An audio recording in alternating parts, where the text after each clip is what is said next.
Every night, my mother would sleep on her right side. She said it felt natural, comforting, familiar, and for years none of us questioned it. It was just her way. But lately something changed. She began waking up with her right leg swollen. Breathing felt heavier in the mornings. She would sit on the edge of her bed, rubbing her ankle, and whisper almost to herself. Strange. I didn't even walk much yesterday.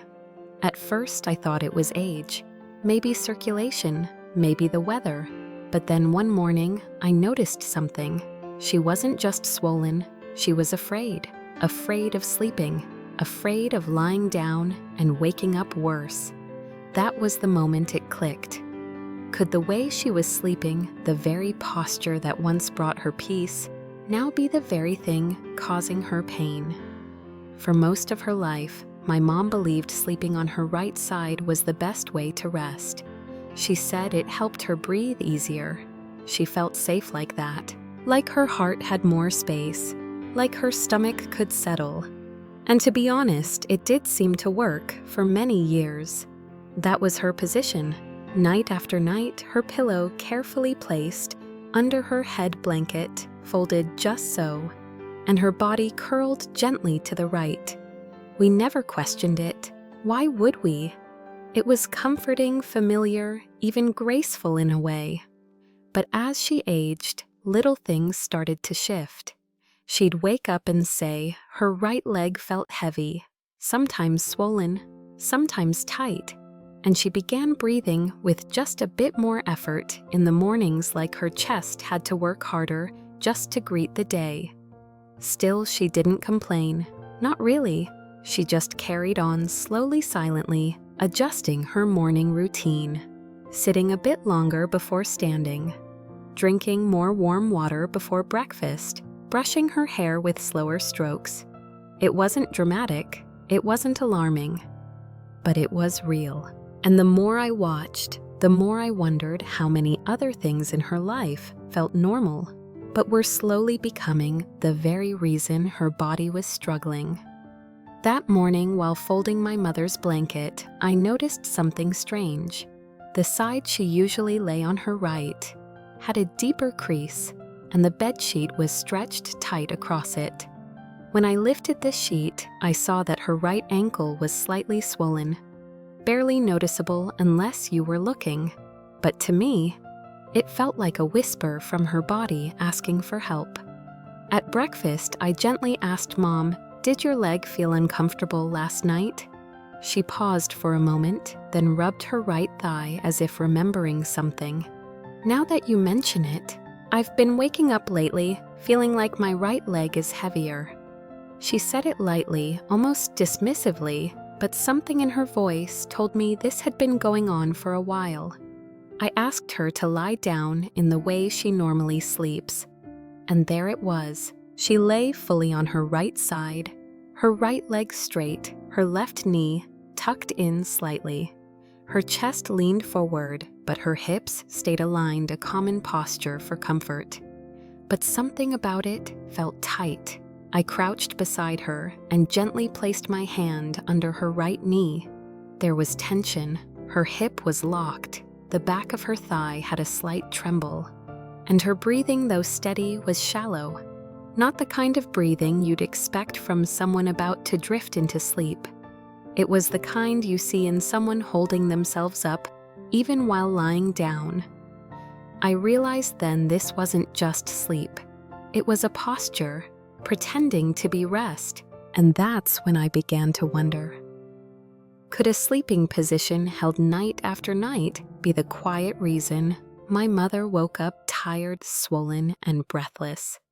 Could it be that the one habit she trusted most, how she curled into bed, was slowly stealing her comfort without ever making a sound? When I gently brought it up again that evening, my mother gave a small, dismissive wave. "It's nothing serious, just age catching up with me." She smiled, but it was the kind of smile meant to close a door, not open it. I didn't push, but I noticed how she lowered herself into bed more slowly than usual. how she sighed not out of contentment, but as if bracing herself. She adjusted her pillow, shifted onto her usual right side, and pulled the blanket up with familiar precision, a rhythm built over decades. "Are you comfortable, Mom?" I asked gently. She nodded. "It's always like this. I'm used to it." But I could see it in the way her hand rested on her thigh, pressing, holding, as if soothing something unspoken. Getting used to something doesn't always mean it's right. Sometimes it just means we've stopped believing it can change. That night around 2 a.m., I passed by her door and noticed the lamp was on. The curtain shifted in the breeze, and she was sitting up, legs hanging off the side of the bed, rubbing her half with small circular motions. She looked up and said, "Just needed some air. The leg feels heavy again." She smiled again, as if that could make the heaviness go away. But I knew better. This wasn't nothing, and the longer we called it normal, the further away rest would drift. The next morning, I waited until after breakfast, when the light through the kitchen window was warm and soft. That's when I asked her mom, "Do you remember waking up last night?" She paused, then looked at me gently. "I do." My leg felt like it was filling up with water. Strange, isn't it? I wasn't scared, just full, like something inside me didn't know how to rest. That word full, it stayed with me. Because swollen legs and shortness of breath aren't always just random signs of age. They're often signals, clues from the body asking us to listen a little more carefully. So I went back to what I knew, the position she always slept in, right side. Every single night, for as long as I could remember. "I've always felt safe on my right," she said. "It's how I've slept since before you were born." That kind of habit, deep trusted, isn't easy to question. But that's where I began. I spent hours reading, quietly digging through medical journals and caregiver notes. And then I found it sleeping on the right side, especially for older adults, can sometimes press on the vena cava, the large vein that helps return blood from the legs back to the heart. When compressed blood pools, the legs swell, the breath shortens, sleep breaks.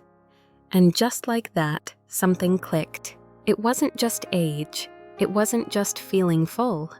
It was her favorite sleeping position, the one she trusted most, gently working against her. Not loudly, not violently, just enough to keep her from ever reaching deep rest. That evening, I did something small, not dramatic, not medical, just caring. I waited until Mom was brushing her hair. Then I gently placed a soft pillow on the left side of her bed, one she rarely used. I didn't say much, just smiled and said, "Let's try something new tonight." She looked at me a bit puzzled, but didn't resist. She laid down. On her left, the first night she tossed a little, changed sides once or twice, but not all the way. The second night, I folded a small towel, just enough to tuck under her right leg, to ease the pressure, to lift it slightly, to let her breath move easier. No lectures, no instructions, only softness, only care. The third night, she stayed on her left, the whole time. And something happened.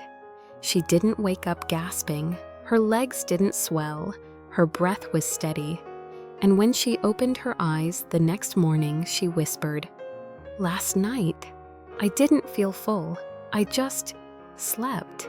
That tiny shift from right to left, from routine to curiosity, became the first real door back into rest. Sometimes fixing sleep doesn't start with fixing the mind.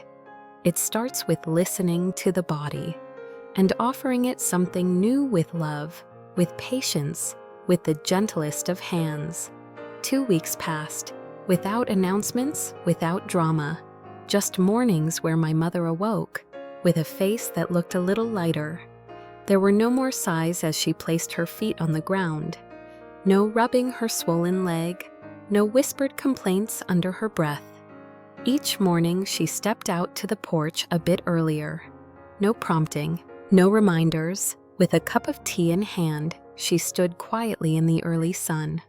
Her breath steady, her posture tall, her eyes gazing beyond the rooftops as if she could finally see farther than just the next worry.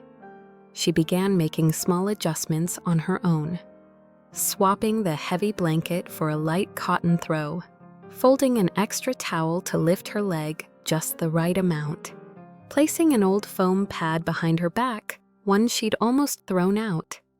I didn't need to help anymore. She became a kind of artist tending to her bed, as if it were a small temple of rest and care. And the most surprising part, she no longer feared the morning, no longer woke with suspicion checking if her legs were swollen, if her heart felt strange. She simply woke up, exhaled, and walked into the day like she used to long ago. That feeling it doesn't need a machine to measure. You could see it in the way she moved toward the porch, in how she sipped her tea, in the small smile that returned to her lips. There are some rewards in life that don't come from money or medicine or luck. They come from choosing to lie on the side where your heart feels lighter. One morning, after I came home from the market, I found my mother sitting on the small stone bench near the gate. Next to her was Mrs. Ellen, our elderly neighbor, who had once complained about her right leg feeling heavy. My mother was holding an old cushion, the one she used to support her leg, and speaking softly, gesturing gently with her hand, "Just place it here, not too thick. Then turn to your left side and tuck a little support behind your back." Her voice was calm, warm, like she was passing along an old kitchen recipe. But I knew this wasn't just about how to sleep. This was my mother sharing a piece of the journey she had walked. Once the one who needed help, she had become someone who could guide, someone who had something to offer. Now, when neighbors in the alley spoke of swollen legs or sleepless nights, she didn't explain, she didn't insist, she simply smiled and said, "Try sleeping on your left side. You might be surprised. No urgency, no preaching, just a shared memory, like telling someone about a dream that once gave you peace." And so small cushions began to pass from home to home. Little rituals once quiet began to echo in the lives of others. Stories of a good night's sleep started to bloom like soft flowers among white-haired friends. In this journey, my mother was no longer walking alone. She became part of a quiet, steady movement, elders learning once more how to sleep gently and well. If you or your mother have ever woken up with heavy legs that don't feel like your own, if you've felt a subtle pressure in your chest come morning, or simply found it harder and harder to fall into restful sleep even when you've done everything right, then tonight just try this something small. Sleep on your left side, and under your right leg, place a soft pillow, not too high, not too firm, just enough to lift it slightly to ease the weight and the flow. You don't have to change your whole life, just the side you lie on. It may seem simple, too simple even, but maybe, just maybe, that one shift will guide you back to a kind of sleep you'd forgotten was possible. And if tonight you try it, and tomorrow morning something feels different, even just a little, tell me what changed when your mother switched sides, or when you did, because your story, your quiet moment of rest, might become the lantern someone else needs to find their way through the night.